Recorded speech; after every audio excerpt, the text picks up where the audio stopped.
Olá, seja muito bem-vindo ao JR Trade. Criatividade, inovação e impacto. Essa é a Monks, a agência que tem se destacado bastante no mercado publicitário brasileiro ao usar tecnologia, estratégia e cultura para reinventar a forma como as marcas se conectam. É com muito prazer que o JR Trade de hoje recebe a Marina Pires, que é diretora da operação no Brasil. Seja muito bem-vinda, Marina. Obrigada, é um prazer estar aqui. Antes da gente começar essa conversa super bacana, vou te lembrar que o JR Trade está disponível nas plataformas digitais da Record. Você pode acompanhar também em versão podcast e também na Record News. Marina, eu quero conhecer um pouco da essência da agência. Conta pra gente. Bom, a Monks nasceu em 2016, tem de Brasil esse tempo, e acho que a gente nasce num contexto muito diferente das agências que nasceram antes da gente, porque a gente nasce já num contexto absolutamente digitalizado, em que o digital não é mais uma promessa, é realidade, e a gente tem que navegar nesse contexto de uma maneira muito mais ágil, muito mais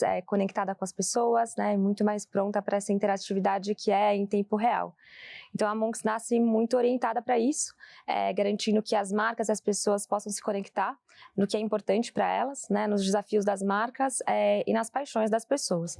E tudo isso viabilizado por tecnologia, que é o nosso berço, é de onde a gente busca inspiração, mas é uma tecnologia que seja a favor da criatividade, né, para que não seja tecnologia pela tecnologia, que é o que talvez tenha de mais, seja a maior armadilha, né, você ficar encantado com o meio, né, encantado com a tecnologia em si e menos com o resultado, com o impacto que ela vai ter. Então eu gosto de pensar que a gente está aqui para fazer a tecnologia ser mais conectada com as pessoas a partir da criatividade. A Monks tem como focos aí comunidades e cultura, né? Como é que isso é trabalhado no dia a dia? Como eu comentei, né, a gente está hoje num contexto de muita informação, né, num contexto digitalizado de muita informação, então estímulos o tempo inteiro, e é possível que as pessoas se sintam muitas vezes sobrecarregadas de conteúdo, sobrecarregadas de estímulo. Então cada vez mais as marcas precisam entender com quem elas querem falar, sobre o que elas querem falar com essas pessoas, para garantir que essa comunicação seja muito relevante, muito eficiente. E aí quando a gente pensa nas paixões das pessoas, e quando a gente pensa naquilo que onde elas querem colocar a atenção e o tempo delas, fica muito clara a ideia de comunidades, porque as comunidades não são absolutamente aleatórias, né? As comunidades se organizam em volta de pontos de paixão, de pontos de conexão, de pontos que mobilizam, né, as emoções das pessoas. Então, acho que pensar a comunidade é pensar o que conecta aquelas pessoas em volta de um ou mais assuntos e o que mantém elas voltando, o que mantém elas próximas e querendo mais. E cultura é muito o que faz com que isso aconteça, né? Porque é na cultura que a comunidade acontece, o que as comunidades acontecem. Então, para a gente ter o pulso na cultura, né, saber o que está emergindo, não saber só o que está explodindo, mas saber aquilo que ainda está começando a acontecer, quem são os alfas, né, quem são os betas que fazem esses conteúdos, né, se transmitirem por aí, né, e repercutirem por aí, é muito onde está a nossa inteligência, para garantir que as comunidades recebam o conteúdo que elas desejam e que com isso as marcas tenham um papel claro nesses universos que são tão ricos. Agora, recentemente, vocês fizeram uma pesquisa super legal chamada Fandoms, né? Conta um pouquinho pra gente desse trabalho. Esse trabalho é recente, é um trabalho do finalzinho do ano passado. Foi a primeira pesquisa sobre fandoms feita no Brasil, o que é uma loucura, porque é um assunto que está, né, assim, na nossa vida o tempo inteiro, desde as séries que mobilizam as pessoas, né, os K-pops, as séries que são hits nacionais, hits internacionais, passando por ídolos que vêm para o Brasil e mobilizam pessoas a saírem das suas casas super longe para ficarem acampadas na porta de um estádio por dias para ver seu ídolo favorito. Tudo isso está muito no nosso dia a dia, mas a gente não tinha uma pesquisa que mapeasse isso e entrasse a fundo, né, no que isso quer dizer para a cultura, para as marcas, o que isso quer dizer para quem está investindo em uma propriedade, né, de patrocínio ou não. Então a gente fez essa pesquisa no final do ano passado, foi uma pesquisa com mais ou menos 700 pessoas no Brasil inteiro, várias quebras, né, demográficas, etc. E a gente tem achados incríveis, assim, a gente encontrou fatos como um fã, em média, gasta no Brasil R$200 por mês com o seu objeto ídolo, como a gente fala, né? Nossa, é muita coisa no Brasil. Para você ter ideia, Adriana, a gente tem um parâmetro que com cultura, em média, no Brasil, se gasta R$40 por mês. Então, quando a gente pensa em R$ 200 por mês, para aquilo que você ama, né, para aquilo que mobiliza, né, suas paixões, né, suas prioridades, é muita coisa. E acho que isso é um insight, na verdade, é uma informação muito rica que pode virar um insight para marcas, né? Se você pensa desde marcas que estão investindo em propriedades culturais, em assets, né, de patrocínio e tal, até marcas que querem ter seu papel garantido nessa dinâmica entre fãs e seus ídolos, tem muita coisa para ser feita quando você sabe que consumo acaba sendo um atributo que qualifica os fãs hoje. E no Brasil, que é um país super diverso, com vários desafios, né, de inclusão social, etc., a gente vê que marcas que podem, de alguma forma, ajudar ao acesso a essas experiências, a esses conteúdos, acabam tendo um papel interessante na vida das pessoas, porque vão viabilizar paixões, né, vão aproximar pessoas daquilo que elas amam. Então, acho que esse é um insight super legal. E acho que tem outros também que falam sobre como é que a hierarquia dos fandoms funciona, né? Fandom vem da junção da palavra fã com kingdom, e é exatamente essa ideia de que os fãs são capazes de construir seus próprios mundos em volta daquilo que eles gostam. Então, você tem desde as pessoas que são aquelas que adotam uma paixão e se embarcam numa história no fim, né? Mas quando todo mundo já está ali vivendo aquilo, mas tem aqueles que têm muito orgulho de ter sido os primeiros a descobrir determinado assunto.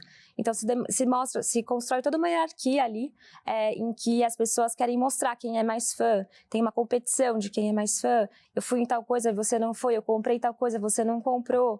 E a gente pensa em fã também muito pelo ângulo do amor, da paixão, mas a gente também aprendeu nessa pesquisa que o brasileiro, né, o fã brasileiro tem atributos muito particulares, né? O fã brasileiro acaba sendo um ótimo hater também. Então, se você vê essa lógica, né, do eu contra você e não nós a favor de algo, a gente também vê nesse universo dos grandes fãs uma capacidade de mobilização contra e a favor de coisas muito notável. Muito legal. E agora pensando de forma prática, assim, como vocês conseguem aplicar? Vocês poderiam pegar um desses dados para aplicar como estratégia para uma marca? Perfeito. Eu acho que tem alguns exemplos recentes, né? A pesquisa serviu para a gente de insumo para trabalhos com marcas e clientes nossos, mas também para projetar um conteúdo que ajude outras marcas, que não são nem clientes nossos necessariamente, a repensar a forma como elas falam com as pessoas. Na prática, isso quer dizer o seguinte, às vezes as marcas se propõem, né, a falar com grandes audiências, achando que falando com todo mundo, elas vão garantir o impacto e o reconhecimento que elas buscam. Mas um jeito de pensar isso é que não. Muitas vezes você achando o seu fandom certo, uma comunidade específica de pessoas altamente engajadas num determinado assunto, falar com essas pessoas e mobilizar essas pessoas pode ser tão ou mais efetivo do que falar com todo mundo e deixar essas pessoas fazerem o trabalho, porque elas querem ter um papel na comunicação, naquilo que é valioso para elas.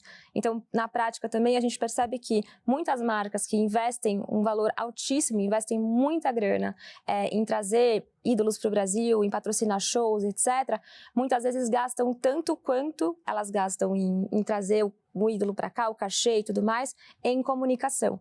E o que a gente percebe é que os fãs podem ajudar isso a ficar mais, entre aspas, barato, porque você dá para os fãs o papel de comunicar, de comunicadores daquela história, eles abraçam isso, e isso muitas vezes acaba reduzindo o custo que a marca teria em investimento de mídia, porque o fã vira mídia.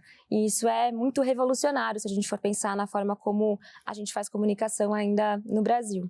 Então, acho que esse é um exemplo. E eu acho que um outro exemplo é, na prática também, como você perguntou, a gente está falando de, eu comentei, eu acho, né? Marcas que investem em trazer um ídolo para o Brasil. E aí, por exemplo, você é um banco, né? Eu estava falando disso essa semana. Você é um banco. Você é um patrocinador banco e está trazendo um grande ídolo para o Brasil. Você, como banco, tem qual papel ali, né? Como é que você vai viabilizar que, vamos supor, você adora a Beyoncé, sei lá, você adora a Beyoncé e eu quero trazer a Beyoncé para o Brasil. Eu sei quando eu vou trazer a Beyoncé para o Brasil, eu que sou marca. Então, será que eu não posso ajudar essas pessoas a comprarem esse ingresso, fazendo algum tipo de, não sei se é uma poupança, mas ensinando através da educação financeira como é que você vai ver a Beyoncé no Brasil daqui 6 meses, daqui 1 ano, o que você precisa fazer para não se endividar naquele lugar, né? Naquele lugar de consumo daquilo que te aquilo que te anima. Então, acho que esse também é um outro jeito da gente pensar essa ativação desse conhecimento, né? É dar um papel claro para as marcas, partindo do core delas, partindo do que elas têm para oferecer, né? E não necessariamente só daquilo que faz com que elas sejam visíveis e grandiosas na mídia. Muito legal. Agora, Marina, você contou pra gente que a Monks nasceu já no contexto digital, né? O mundo já estava, né, borbulhando, né, na era digital. A inteligência artificial é uma realidade já no dia a dia de vocês? Super. A gente fez um investimento super grande em inteligência artificial já há bastante tempo. Então, quando a coisa ficou grande no Brasil ou ficou grande no mundo, a gente já tinha investido bastante, não para se transformar num tipo de competidor para as grandes big techs, né, que já trabalham com isso e cujo produto é esse. Nosso papel, na verdade, é pegar tudo que tem de mais moderno e de mais inovador nesse território de inteligência artificial, tecnologia em geral, mas inteligência artificial principalmente, e combinar esses produtos, combinar essas soluções em soluções que sejam muito plug and play para as marcas poderem utilizar. Então, a gente recentemente fechou um deal super importante nos Estados Unidos, em que a gente está ajudando uma marca genial e super antiga no bom sentido, né, de um baita legado, a reinventar todo o fluxo de marketing deles, né? Isso porque a pressão por custos é enorme, a pressão por eficiência é enorme, os investimentos de marketing e os investimentos em infraestrutura não necessariamente acompanham essa pressão, e a nossa solução, que é chamada Monks Flow, é uma solução que está muito orientada para ajudar essas marcas a orquestrar os parceiros, orquestrar os vários parceiros que estão na cadeia deles de produção de marketing, conteúdo e mídia, simplificar esses fluxos e garantir que com menos pessoas e com mais inteligência os resultados sejam ainda melhores. Então, isso é uma realidade para a gente, tanto nesses dias maiores, quanto no nosso dia a dia de processos internos também. E esse é um caminho sem volta, né, Marina? Na verdade, a tendência é que ganhe cada vez mais importância nos processos, né, Super. da inteligência artificial. Super, porque, de novo, né, a gente acaba sendo muitas vezes um pouco binário em pensar que inteligência artificial está aqui para substituir determinada coisa. Mas eu acredito muito que é uma relação muito complementar, né? Eu acho que a gente está liberando espaço na cabeça das pessoas, né, de nós humanos, para fazer aquilo que a gente de fato é bom, que é imaginar, que é resolver problemas de formas inusitadas.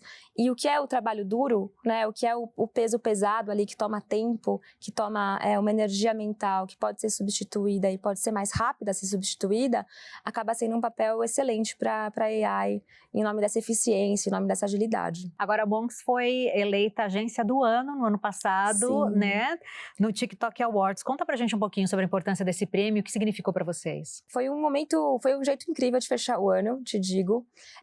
A Monks, como eu falei, tá no Brasil já tem um tempo, mas eu acho que nesse tempo, eu brinco que ela era um segredo bem guardado, né? Quem trabalhava com a gente já conhecia, já sabia que a gente era muito bom no que fazia, mas eu acho que a nossa proximidade com algumas plataformas como a TikTok, que é um dos nossos maiores parceiros, fez com que a gente conseguisse demonstrar na prática como a gente está apto para criar e fazer o melhor dentro daquele espaço que é tão criativo, que é o TikTok.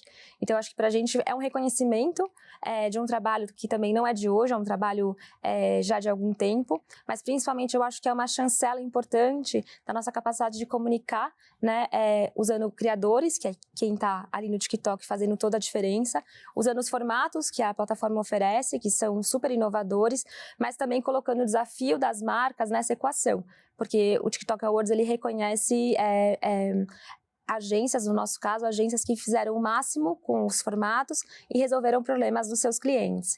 Então, é mais do que só parabéns para a gente, eu acho que é parabéns para essa estrutura inteira, né, que combina a plataforma com a agência, com um cliente inovador, clientes inovadores, que estão dispostos a arriscar um pouco mais, a experimentar um pouco mais, porque eu acho que hoje em dia é sobre isso. Acho que ficar no mesmo lugar não vai nos levar muito adiante. Então, acho que esse apetite para a inovação, para a experimentação, é o que fez a gente, junto com os nossos clientes, chegar nesse reconhecimento que foi tão bacana. E vocês já chegaram em 2025, lançando aí 25 insights para o ano, né? 25 insights para 2025. Sim. Queria que você explicasse, né, um pouco dessa proposta e de que forma que isso é trabalhado também no dia a dia na agência. Isso é muito interessante, porque a gente é parte de uma plataforma global, né? A Monks está em quase todos os países do mundo, ou minimamente em todas as regiões do mundo.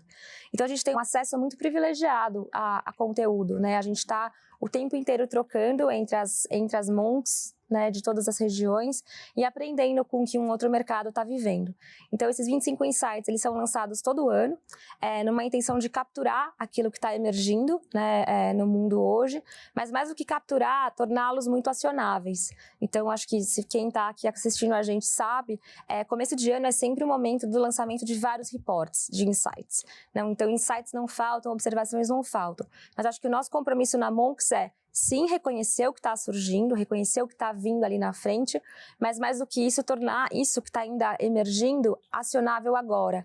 Né? A gente fala muito que a nossa indústria é uma indústria muito orientada para o futuro. Né? Qual é o futuro do AI? Qual é o futuro das comunidades? Qual é o futuro da tecnologia? Qual é o futuro do engajamento? E a gente se faz essas perguntas o dia todo, mas a gente também se faz uma pergunta que é, o que disso pode ser antecipado para já? Porque o desafio dos clientes não está no futuro. Os desafios do cliente muitas vezes estão no final dessa semana, no final desse dia, né? Então, poder navegar tanto olhando para frente quanto olhando para o presente, eu acho que o diferencial desse nosso report, porque ele é muito acionável. Ele traz tendências que são inspiradoras, que apontam para um horizonte, né, curioso e de muita novidade, mas também provocam para a aplicação disso no hoje, porque é o que a gente controla, né, Adriana? É verdade. É o que temos para hoje, é o hoje mesmo, então... É verdade.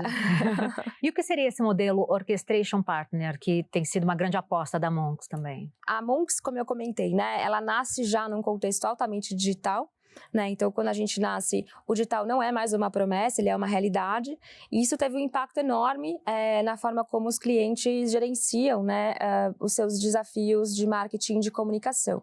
Na prática, o que a gente viu observando o mercado nesses anos é que existe ainda uma grande fragmentação por especialidade. Então, eu sou um CMO, eu tenho minhas agências do coração, né? Eu tenho meus parceiros do coração, ou meus parceiros da prática. E aí, há casos em que uma marca tem mais de 50 parceiros num país. Imagina o que é você com um time reduzido, com o teu investimento de marketing sendo reduzido ano a ano, tendo que orquestrar, tendo que gerenciar mais de 50 parceiros. Que fossem 5, que fossem 10, é muita coisa, né? Então, através do nosso investimento em tecnologia e inteligência artificial, a gente criou alguns modelos, né, em que a gente se pluga nas necessidades dos clientes, entende demanda, entende grandes fluxos de informação, a gente entende onde estão esses gargalos da gestão da informação e da gestão dos fluxos, e ao fazer isso, a gente consegue simplificar essa cadeia. Então, a gente acaba conseguindo ajudar o cliente a entender qual é a melhor forma de fazer, quando a gente brinca, o marketing fluir, né? O marketing com menos gente, com menos esforço e menos energia, conectar todas as pontas desse ecossistema enorme chamado Marketing 2025. Então, o Orchestration Model que a gente criou é a gente se colocando como uma espécie de maestro, por isso a ideia de orquestra, uma espécie de maestro em que a gente está muito perto do cliente, fazendo a ponte entre o cliente e outros dos seus parceiros, para garantir que esses parceiros estejam muito em sintonia, né, tanto com os desafios de marketing, quanto com os KPIs daquela operação, e com isso a gente promete e entrega muita eficiência. E essa eficiência acaba sendo reinvestida no negócio, né? Na frente de inovação, na frente de comunicação. Então, acaba que é um ciclo virtuoso, né? Onde a gente tem uma economia de um lado e a possibilidade de reinvestimento em outros. E como vocês trabalham o conceito marcas em tempo real na agência? Esse conceito é super importante para a gente, como eu comentei, né? A gente vem de uma crença muito forte na cultura, nas comunidades e no pulso, e na importância desse pulso, né? Da gente estar como um agente que está tomando o pulso da cultura o tempo inteiro. E ao fazer isso, a gente aprendeu que as marcas precisam se mover no tempo da cultura, né? O que é uma coisa absolutamente desafiadora, porque a cultura está se movendo numa velocidade absolutamente louca, né? Enquanto a gente está aqui conversando, você e eu, quantos memes surgiram, quantas conversas, né, poparam por aí, conversas positivas, negativas, não importa, polêmicas em geral. Isso quando a gente está falando só da troca entre pessoas. Quando a gente coloca, por exemplo, artistas nisso, quando a gente coloca propriedades intelectuais nisso, uma série, um filme, um cantor, uma cantora, isso ganha proporções enormes. Então, a gente aprendeu muito trabalhando com clientes que estão muito próximos ou muito dentro desse universo do entretenimento, como Netflix, como Spotify, entre outros clientes que a gente tem. A gente percebeu que essas marcas só prosperam porque elas entenderam que o tempo é outro. O tempo da cultura é diferente, é um tempo real. As coisas estão acontecendo ao vivo, agora. E acho que isso muda tudo, porque eu trabalhei em agência há muito tempo antes de estar na Monks, e o tempo, muitas vezes, que uma campanha demorava para ser criada, aprovada e veiculada, era enorme. E aquela ideia inicial, ela muitas vezes perdia a atração, porque ela, enfim, já tinha, não digo se inspirado, mas eu acho que ela tinha já perdido todo o potencial que ela tinha de se conectar com um assunto que estava ali 1 mês atrás ou 2 meses atrás, muito vivo, muito quente. Então a gente se equipa hoje na Monks, tanto pela perspectiva de ferramentas de listening que nos dão, né, essa possibilidade de saber o que está acontecendo agora, quanto ciclos de criatividade muito curtos. A gente criou, por exemplo, um modelo de sprint criativo chamado Faísca, e a brincadeira é exatamente essa, né, de ser bem rapidinho, que é um modelo que permite que a gente entenda um problema e resolva esse problema em ciclos de 3 a 5 dias. Então, imagina, você pegou uma tendência acontecendo ontem e daqui 3, 4 dias você tem uma campanha inteira produzida, pronta para rodar. Isso 10 anos atrás, 5 anos atrás, não era possível. Mas hoje, se a gente quiser agir na velocidade da cultura, é o único jeito. Pelo menos na Monks é isso que a gente acredita. Então, por isso, a brincadeira do Real Life Brands, né? Real Time Brands, porque é isso, as marcas que estão aptas a viver no tempo presente, no tempo real e ao vivo. Agora, Marina, eu quero saber um pouco sobre você. São 20 anos de carreira, é isso? 20 anos. Conta um pouquinho como você começou, como é que foi seu processo nas agências, você passou por grandes agências, como você chegou até a Monks? Quando eu olho em retrospectiva, parece que foi tudo muito ontem. No entanto, já faz um tempo. Eu comecei minha carreira na Editora Abril, uma grande escola, onde eu aprendi muito. Fiz grandes amigos, mas também entendi o poder de um bom conteúdo. Eu acho que isso é algo que eu carrego até hoje, né? O poder das boas histórias, o poder de um conteúdo bem construído, bem contado. E lá eu também vivi um pedaço da digitalização desse modelo, né? Eu cheguei na Abril, era tudo revista, era tudo papel, e de repente aquele gigante precisou se reinventar. Isso foi, enfim, 2004, 2002. Então, assim, de lá para cá, olha onde a gente veio parar, né? E aí, saindo de lá, muito movida por essa curiosidade por tecnologia, eu acabei indo para uma agência que foi pioneira no Brasil, que era a agência Click, uma agência que desbravou aí o que o digital significava na prática. E também pude lá aprender fazendo, que é uma coisa que eu valorizo demais, o que vai ser diferente nesse mercado de comunicação. Então, aquela época que se construía site, aquela época pré-Orkut, aquela época que não tinha WhatsApp, que o celular era o da cobrinha, era lá que eu estava mostrando para clientes que existiam outras formas de construir marca e de construir relação com pessoas, né? Então, também foi um super privilégio estar vivendo isso enquanto isso estava se desenvolvendo, né? Estava acontecendo ao vivo. E aí de lá fui para a África, que também é uma outra grande escola, e eu acho que isso também é muito parte da minha personalidade, assim, eu tento aprender com tudo que se apresenta para mim. Então eu fui para a África, a princípio para cuidar de Itaú, uma grande marca brasileira, logo na época ali da Copa do Brasil, com o Itaú, um dos grandes patrocinadores, e lá eu aprendi a falar com o Brasil, né? Porque a África tem essa marca, né? Assim, de cuidar de grandes anunciantes, fazer grandes campanhas e alcançar o Brasil inteiro. Então, sair lá do digital, de uma coisa muito de inovação, muito nichada na época, para uma coisa absolutamente massiva, né? Assim, como é que você vai fazer uma história chegar numa pessoa que mora no interior lá do Piauí, e que o único contato que tem, muitas vezes, com o conteúdo é através de uma parabólica que às vezes pega. Então, assim, sua mensagem vai chegar lá. O que você vai falar com essa pessoa, né? Como é que você vai ser relevante para ela? E na África aprendi muita coisa. Aprendi a falar com esse Brasilzão que está aí para nos desafiar todo dia. E aí fui para o Google, também muito movida por uma vontade de aprender sobre essas novas tecnologias, né? E entender como é que isso mudava a forma como as marcas podiam ser construídas e como a comunicação poderia ser feita. Fui para a consultoria depois, fui para a Accenture, aprender mais sobre negócios, porque percebi que muitas vezes as conversas de comunicação ficam à margem das conversas de business, ou ficavam, espero que isso já tenha mudado um pouco mais, e que para o CEO aquele insight lindo que eu vi a agência passar dias, semanas trabalhando, era mais uma coisa no dia dele, né? Eu falei, como é que eu posso aprender a falar a língua de um executivo, de uma executiva, para valorizar aquilo que eu vejo pessoas tão talentosas virando noite ou trabalhando exaustivamente para entregar. Até que eu recebi esse convite para vir para a Monks, onde eu ocupo esse espaço, que é um espaço de muita responsabilidade, né, de liderar uma operação de 1.400 pessoas no Brasil, e ao mesmo tempo um lugar em que eu aprendo demais, porque eu acho que para chegar nesse lugar você tem que saber muita coisa. Talvez a gente tenha que saber mesmo, eu tenha que saber muita coisa, mas acho que o mais importante, o mais legal dessa jornada até aqui é que quanto mais eu acho que eu cresço, mais eu me sinto aberta para aprender, né? Então é quase uma contradição. Você percebe tudo que você não sabe ainda, né? E tudo que aquela oportunidade pode te oferecer, pode te entregar de aprendizado. Muito legal. Agora, antes da gente encerrar nossa conversa, eu quero saber quais os próximos passos da Monks, né? O que você pode adiantar pra gente aí, 2025, ainda tem um chão até o fim. Tem um restinho de ano, agora depois do carnaval. Os nossos planos são muito ambiciosos, assim, eu acho que, como eu comentei, né? Crescer o que é pequeno é muito interessante, porque o impacto é muito claro, né? Você vê cada passo é muito significativo.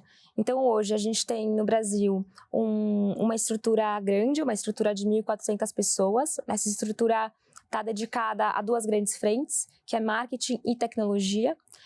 Na parte de marketing, a gente dobrou a aposta em ser um parceiro full funnel dos nossos clientes. Na prática, isso significa que a gente está fazendo desde a parte estratégica, a criação, passando por mídia e a parte de mensuração. E quando eu falo mídia, a gente se propôs agora em 2025 a fazer a mídia integral. Ou seja, a gente não faz só mais a mídia digital, ainda que seja a nossa história venha desse lugar, mas eu acho que a gente percebe que não dá mais para separar o que é digital do que não é digital, né? A gente tem que pensar nas jornadas das pessoas. E pode ser que você comece uma história num banner, num post no Instagram, e pode ser que essa história termine na TV, por que não? E tudo isso é uma jornada de uma pessoa interessada por um assunto. Então, a gente dobrou a nossa aposta nessa frente de mídia, uma mídia mais integrada, uma mídia mais estratégica, para poder aproveitar todo o nosso conhecimento de performance e colocar isso a serviço de decisões melhores do investimento de mídia. Então, esse é o pedaço marketing. A gente trouxe essa oferta para o mercado no final do ano passado, e isso já tem trazido vários resultados legais para a gente. A gente conquistou novas contas em vários segmentos diferentes, em muito pouco tempo. Então, acho que a gente está conseguindo transmitir o que a gente veio fazer aqui no Brasil nessa nova temporada de uma forma clara.